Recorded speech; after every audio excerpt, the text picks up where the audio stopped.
Good afternoon, everyone. Very, very good noon. It's 12 p.m. and we are here for the Preparing for Work class. और आज हम continue करेंगे shop skills वाला जो subject है, वाला जो कॉन्सेप्ट है, skills for work. We are trying to understand the skills for work. We are preparing for work, preparing for employment.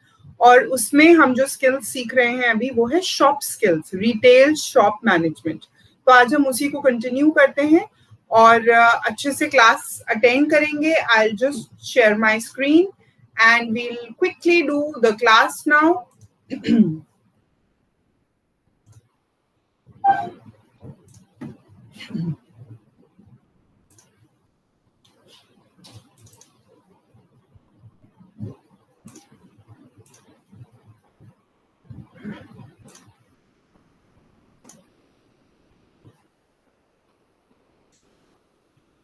Okay, so I hope you can see my screen.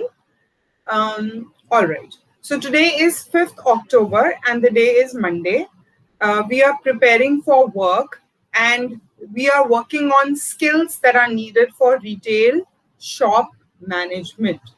और ये हम कहाँ सीख रहे हैं? हम अपनी सनराइज लर्निंग की शॉप में सीख रहे हैं, जो शॉप हमारे स्कूल में है. रिमेंबर, अब जब स्कूल खुलेगा हमारी फिर से शॉप में ड्यूटीज लगेंगी. You also need to remember the new normal. New normal में 2 रूल्स हमने बहुत अच्छे से सीखे हैं. Rule number 1, wear a mask, हमें मास्क पहन के रहना होगा. Number 2, social distancing. So we'll have to stay at 2 arm distance from each other. तो कितनी भी छोटी शॉप हो, हमें इस बात का बहुत ध्यान रखना है कि वी कांट स्टे क्लोज. ठीक है, दैट्स द न्यू नॉर्मल और वो दोनों रूल्स हम अच्छे से फॉलो करेंगे. So retail shop management at the sunrise learning shop. ठीक है, नाउ जल्दी से रिवाइज करते हैं क्या क्या स्टेप्स होते हैं before a customer comes. Customer के आने से पहले क्या क्या स्टेप्स होते हैं जो हमें करने होते हैं. Number 1, reach on time. Shop के जो टाइमिंग्स हैं 10 to 1, उससे पहले आना है. तो असेंबली फिनिश होते ही आपको जिसकी भी ड्यूटी है उसे शॉप पे पहुंच जाना है. ओपन द शॉप मतलब लॉक एंड की को मैनेज करना आना चाहिए. आपको पता होना चाहिए की कहाँ से उठानी है, मुझे कौन सी मैम से परमिशन लेनी होती है की लेने के लिए, या कौन सी दीदी से हेल्प मांग सकते हैं to ask for the key.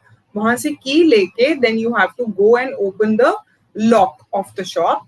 ठीक है, फिर उसके बाद अंदर जाके की और लॉक को संभाल के रखना है. लॉक आप वहीं पे हैंग कर देते हो और की को संभाल के शॉप में एक जगह है वहां हैंग करना होता है. उसके बाद you have to check the electricity, switch on the light, switch on the fan, सब ठीक है कि नहीं. उसके बाद take a duster and you have to dust the shop. आपका काउंटर क्लीन होना चाहिए, आपका door window of the shop clean होनी चाहिए. उसके बाद सारी शेल्व्स क्लीन होनी चाहिए, सारे प्रोडक्ट्स क्लीन होने चाहिए, उन पे कोई मिट्टी नहीं होनी चाहिए. और उसके बाद you have to arrange the products nicely and neatly. हो सकता है कल जब आप जा रहे हो येस्टरडे तो प्रोडक्ट्स ऐसे ही छूट गए हों, कस्टमर आए हों कोई शाम को और आप दिखाते दिखाते फिर घर चले गए हो. सो आते ही सबसे पहले you have to arrange the products neatly. Bill books smartly रखना है, कैश बॉक्स अच्छे से नीटली रखना है, सारे प्रोडक्ट्स नीटली रखने हैं. Categorise the products into shelves. ये देखो, categorise the products into shelves मतलब सारे क्रिएटिव प्रोडक्शन वाले प्रोडक्ट्स एक शेल्फ पे होंगे. कैंडल्स एक साथ, पोस्टर्स एक साथ, एंड जितनी भी हाउस कीपिंग वाला मटेरियल है वो ग्रीन वाले शेल्फ्स में होंगे, क्रिएटिव प्रोडक्शन वाले रेड शेल्फ्स में होंगे, और जो यूनिक कस्टमाइज प्रोडक्ट्स हैं सनराइज के वो ब्लू शेल्फ्स में होंगे. Check all MRP stickers. जितने भी प्रोडक्ट्स आप डस्ट करके क्लीन करके रखते जा रहे हो उनके स्टिकर, MRP स्टिकर ठीक से लगे होने चाहिए. ऐसा भी कभी कभी सिचुएशन आ जाती है कि कस्टमर आए, उसने प्रोडक्ट मांगा, आपने प्रोडक्ट दिखाया, उन्होंने पूछा कितने का है और उसके ऊपर स्टिकर ही नहीं लगा MRP का, तो फिर आपको बताना पड़ेगा चेक करके. सो इससे बेटर है कि कस्टमर के आने से पहले आप सबके प्रोडक्ट्स, सबके MRP स्टिकर चेक करो. अगर किसी पे स्टिकर नहीं है तो आप हेल्प ले सकते हो, नहीं तो आप एक्सेल शीट खोल के चेक भी कर सकते हो. उसके बाद क्या करना आना चाहिए, शॉप का जो लैपटॉप है, अगर लैपटॉप है वहां पर तो आप लैपटॉप से चेक करोगे. Match the product codes, prices, numbers of all the products with the Excel sheet.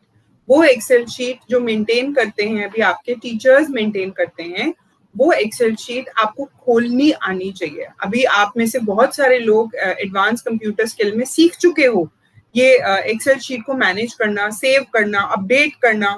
और जो लोग अभी सीख रहे हैं, दैट्स ओके, नो प्रॉब्लम, आप रजिस्टर में मेंटेन कर सकते हो, रजिस्टर को चेक कर सकते हो। वहां पे एक रजिस्टर भी रखा होता है, शॉप का रजिस्टर होता है जिसे शॉप इन्वेंट्री कहते हैं। तो आप उसे खोलोगे और उसमें से प्रोडक्ट कोड मैच करोगे। आपके टीचर्स हमेशा आपके साथ हैं हेल्प करने के लिए।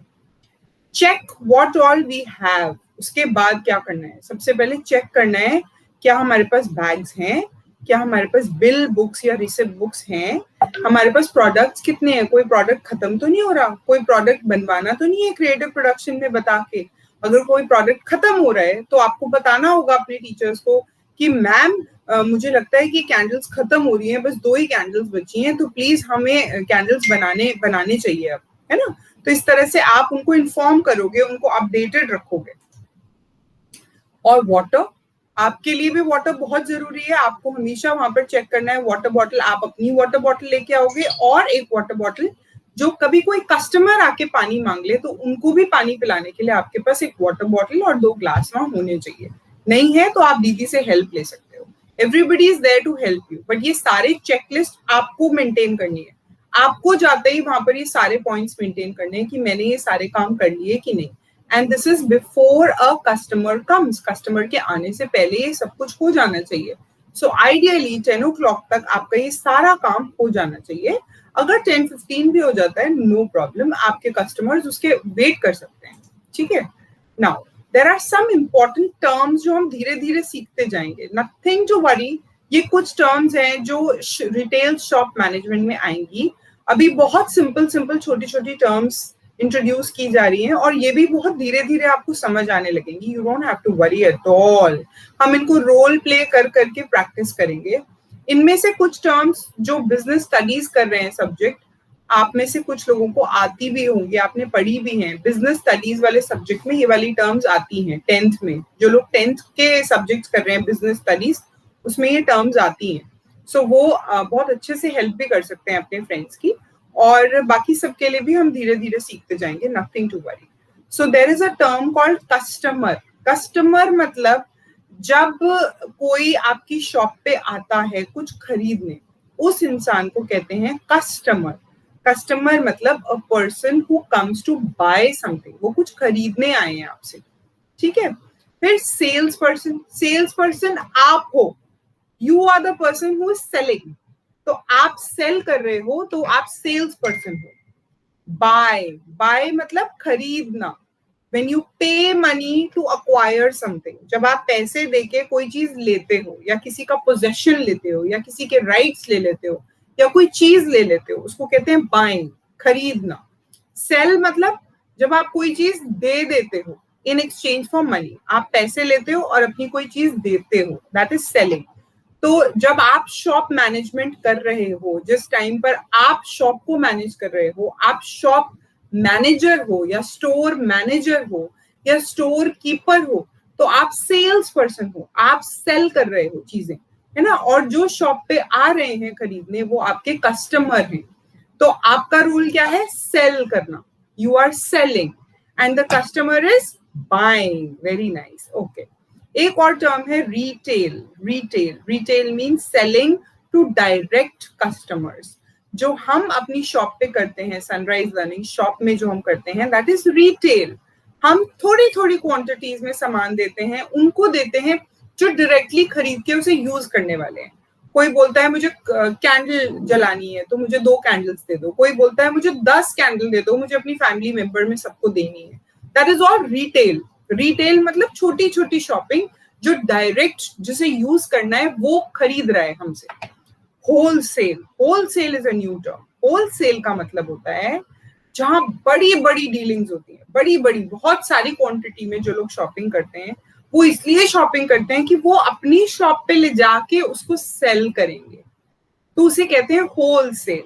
होलसेल का मतलब इनडायरेक्ट हम सेलिंग कर रहे हैं, इनडायरेक्टली। सो दैट मीन्स कोई हमारे पास आए और बोले कि जी हमें ना होलसेल में सामान खरीदना है, होलसेल में आपकी कैंडल्स खरीदनी है, फिर हम अपनी शॉप पे ले जाके उनको सेल करेंगे, that will be a wholesale. लेकिन अभी हम होलसेल नहीं कर सकते क्योंकि हमारे जो स्टूडेंट्स, हमारे फ्रेंड्स जो कैंडल्स बनाते हैं वो थोड़ी थोड़ी करके बनाते हैं, कोस्टर्स जो बनाते हैं वो थोड़ा थोड़ा करके बनाते हैं, तो हम रिटेल करते हैं, रिटेल शॉप मैनेजमेंट, ठीक है। Now, what's a storekeeper? Storekeeper is a person who is in charge of the store or the shop. जब जिस दिन आपकी ड्यूटी लगती है शॉप पे, उस दिन आप स्टोर कीपर होते हो, आपकी रिस्पॉन्सिबिलिटी होती है पूरी शॉप, पूरा स्टोर को मैनेज करना आपकी रिस्पॉन्सिबिलिटी होती है, तो आप क्या बन जाते हो उस दिन? Store keeper. ये बहुत इंपॉर्टेंट रोल होता है जो आपको उस दिन करना होता है, ठीक है। सम मोर टर्म्स, बिजनेस। बिजनेस क्या होता है? कोई भी ऑक्यूपेशन या प्रोफेशन या ट्रेड, ये एक तरह का एम्प्लॉयमेंट है, एक तरह का काम है, एक तरह का ऑक्यूपेशन है। ऑक्यूपेशन मतलब ऐसा काम जो हम अपने आप को बिजी रखने के लिए करते हैं और अपनी प्रोग्रेस करने के लिए करते हैं, ऐसा काम, उसको ऑक्यूपेशन कहते हैं। उसी को प्रोफेशन भी कहते हैं। प्रोफेशन होता है जब हम कोई चीज सीखते हैं, बहुत सालों तक हम कोई काम सीखते हैं। सपोज अभी हम शॉप मैनेजमेंट सीख रहे हैं, जैसे जैसे हम सीख जाएंगे तो हम इसी को अपना प्रोफेशन बना सकते हैं। अगर हमें अच्छा लगे, हमारा मन लगे, तो हम इसको अपना प्रोफेशन बना सकते हैं आगे जाके। सो हम एक शॉप मैनेजर बन सकते हैं, हम एक शॉप ओनर बन सकते हैं, हम एक बहुत बड़ा स्टोर मैनेज कर सकते हैं। तो ये हमारी एम्प्लॉयमेंट बन सकती है, ये हमारा प्रोफेशन बन सकता है, हमारा ट्रेड बन सकता है। ट्रेड का मतलब भी वही है जो बिजनेस का मतलब है, काम, जो हम काम करें। Okay, now profit. Profit means gain, फायदा। प्रॉफिट इज फायदा, फाइनेंशियल गेन। जैसे कि it is the difference between money earned and money spent. Now suppose आपने जो सामान खरीदा कैंडल बनाने के लिए, वैक्स खरीदा, ग्लास खरीदा, उसमें आपने जो भी सामान डेकोरेशन के लिए डाले, उसमें कुछ इलेक्ट्रिसिटी कंज्यूम हुई, कुछ स्टाफ था जिन्होंने काम किया, वो सारी चीजें अगर आप कैलकुलेट करो तो आप एक कॉस्ट निकालते हो कि भाई मेरा इतना खर्चा हुआ, मैंने इतना खर्चा किया। एक्सपेंसेस, ये देखो राइट कॉलम में एक एक टर्म है एक्सपेंसेस, वो है आपका मनी स्पेंट, जो आपने पैसा खर्च किया, है ना, मनी स्पेंट। तो हम अपना प्रॉफिट कैसे निकालेंगे? आप अपनी शॉप में अपना प्रॉफिट कैसे निकालोगे? एक्सपेंसेस, जितना आपने मनी स्पेंड किया, और अर्निंग, जितना आपने मनी अर्न किया। अगर आपकी अर्निंग ज्यादा है एक्सपेंसेस से, तो आपका प्रॉफिट होगा, आपका फायदा होगा। Difference between money earned and spend. अगर मनी जो कमाया है, जो अर्न किया है, वो ज्यादा है as compare to the money spent, खर्चे से ज्यादा है, तो प्रॉफिट होगा, फायदा, गेन। लॉस क्या होता है? Loss, amount of money that is lost, जो खर्चा हुआ। when the money spent is more than the money earned, मतलब अगर आपने कैंडल बनाने में बहुत ज्यादा खर्चा हो गया आपका, लेकिन उतनी कॉस्ट वापस नहीं आई। अगर आपने खर्च किए कैंडल बनाने में से फॉर एग्जांपल 200 रुपीज, आपकी इलेक्ट्रिसिटी भी खर्च हुई, आपने स्टाफ को भी पे किया, आपने वो गैस भी जलाई, यूज करी, आपने वैक्स भी बहुत सारा खरीदा, थ्रेड्स भी खरीदे, वो आपको महंगे मिले, ग्लासेस भी आपको महंगे मिले, आपने डेकोरेशन भी बहुत सारी डाल दी। तो सपोज आपका खर्चा हो गया कैंडल बनाने में 200 रुपीज, लेकिन आपने कैंडल सेल की 80 रुपीज की, तो आपको क्या हुआ? आपको लॉस हुआ। और कितना लॉस हुआ वो कैलकुलेट करना अभी आप सीखेंगे धीरे धीरे। So expenses is the money spend, कितना खर्चा किया, earning is the money earned, and the margin is the difference. Margin मतलब डिफरेंस, कितना मार्जिन है, डिफरेंस। ये हम धीरे धीरे सीखेंगे, नथिंग टू वरी। हम सुनते जाएंगे, नई नई टर्म सीखने की कोशिश करेंगे, इनको लिखने की कोशिश करेंगे और जगह जगह अप्लाई करने की कोशिश करेंगे इन टर्म्स को, ठीक है। फिर एक रिस्पॉन्सिबिलिटी होती है हाउस कीपिंग। जब आप शॉप को मैनेज करते हो तो आपकी कुछ ग्राउंड रिस्पॉन्सिबिलिटीज भी होती हैं, सिर्फ सेलिंग एक उसका हिस्सा है। House keeping means looking after the shop. वो शॉप जिसकी जिम्मेदारी, जिसकी रिस्पॉन्सिबिलिटी आपके ऊपर है, उसको लुक आफ्टर करना भी आपकी ड्यूटी होती है. एंड सिमिलरली सिक्योरिटी, शॉप में अच्छे से ताला लगा है कि नहीं, ग्लासेस, डोर्स एंड विंडोज बंद है कि नहीं, कोई इलेक्ट्रिकल वायर लूज तो नहीं है, कहीं से स्पार्किंग तो नहीं हो रही है, कहीं आग ना लग जाए. सो ये सारी चीजों की जिम्मेदारी भी स्टोर कीपर या शॉप मैनेजर की होती है. इसीलिए सिक्योरिटी टर्म यूज किया गया है. सिक्योरिटी मतलब फ्री फ्रॉम डेंजर और थ्रेट. आपको शॉप की जिम्मेदारी लेनी है, टेक केयर करना है, सो दैट आपकी जो शॉप है वो किसी भी डेंजर से या थ्रेट से हमेशा फ्री रहे. ठीक है, ओके. बिल मेकिंग एक्टिविटी, ये इनवॉइस हमने पिछली क्लास में भी देखा था और उसके बाद हमने आपके साथ शेयर भी किया था. आपने ये बनाया होगा एक कॉपी में. अब आपने रोल प्ले एक्सरसाइज की है. एक जना कस्टमर है, एक जना शॉप मैनेजर है, या फिर कर सकते हो, आप करते रह सकते हो ये वाली एक्टिविटी क्लास में. एंड उसके बाद आज हम एक एक्सरसाइज करेंगे, बिल मेकिंग एक्सरसाइज. ठीक है, तो ये role play exercise you can continue. So अब रोल प्ले के बाद पता चला कि कस्टमर ने क्या क्या चूज किया. फाइनली कस्टमर ने कहा I will buy 4 glass candles, 1 set coasters and 1 big sun face. इन्होंने कहा कि मुझे ये खरीदने हैं, 4 glass candles, 1 set coasters and 1 big sun face. तो शॉप मैनेजर ने कहा श्योर सर या ma'am, I will just pack them for you. I will also give you the bill. आप बिल देने के लिए बिल बनाना पड़ेगा. बिल कैसे बनाएंगे? So everybody can write down in their copies. उन्होंने क्या चुना है? 4 glass candles और ₹80 ईच है. तो अब आपको करेक्ट रो और कॉलम में एंट्री करनी है. रो और कॉलम में आप देखोगे तो सबसे पहले सीरियल नंबर 1 प्रोडक्ट है ग्लास कैंडल. प्रोडक्ट कोड होता है GCSL, सनराइज लर्निंग GC. और उसके बाद आप 001, 002 कुछ भी लिख सकते हो. अभी हम प्रैक्टिस के लिए लिख रहे हैं. प्राइस पर प्रोडक्ट ₹80. नंबर ऑफ प्रोडक्ट उन्होंने 4 खरीदा है. फिर आपको यहाँ टोटल अमाउंट कैलकुलेट करके लिखना है. मैं फिर से बताती हूँ. सीरियल नंबर 1 प्रोडक्ट है ग्लास कैंडल्स. प्रोडक्ट कोड होता है SL, कैपिटल्स में SL सनराइज लर्निंग के लिए. GC is glass candle. उसके बाद आप लिख सकते हो 001 to 004, क्योंकि उन्होंने 4 कैंडल्स खरीदी है.